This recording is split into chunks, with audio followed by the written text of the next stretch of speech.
Alors, question de Louis-Marie. Oh, alors, Louis-Marie nous dit « Une partie du bien que je souhaite acquérir se situe en partie inondable.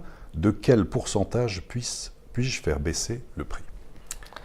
Alors, les secteurs inondables, moi, ce que je recommande, alors sur Paris, excusez-moi, mais étant notaire parisien, on arrive bien à cibler quand même les endroits.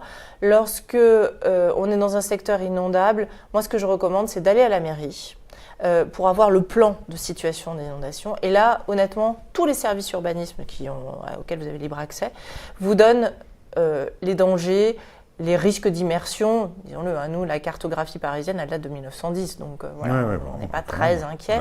Mais il y a des secteurs, je pense notamment sur le littoral, qui sont... Même sans aller très loin de Paris, ici les Moulineaux, voilà, absolument, là, l'île Saint-Germain. Oui, ou sur les bords de Marne, il y a des endroits vraiment inondables.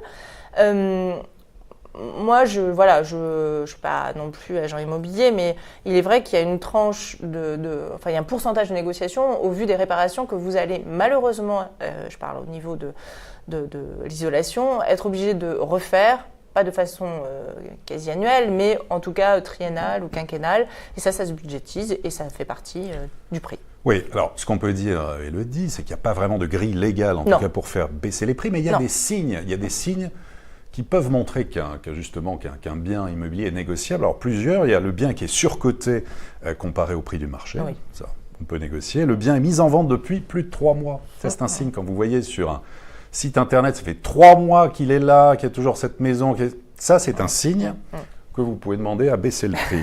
Le bien comporte des défauts, type étage élevé à partir du 4e sans ascenseur, là aussi on peut demander peut-être de baisser un peu.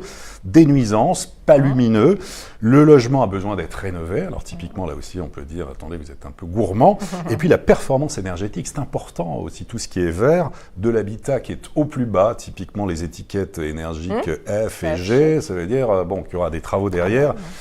Et c'est très important en matière de consommation énergétique, c'est la valeur verte du logement, donc ça aussi faire très attention. Mais donc comme ça, il y a plusieurs signes qui peuvent vous donner des indications qu'un bien immobilier est négociable.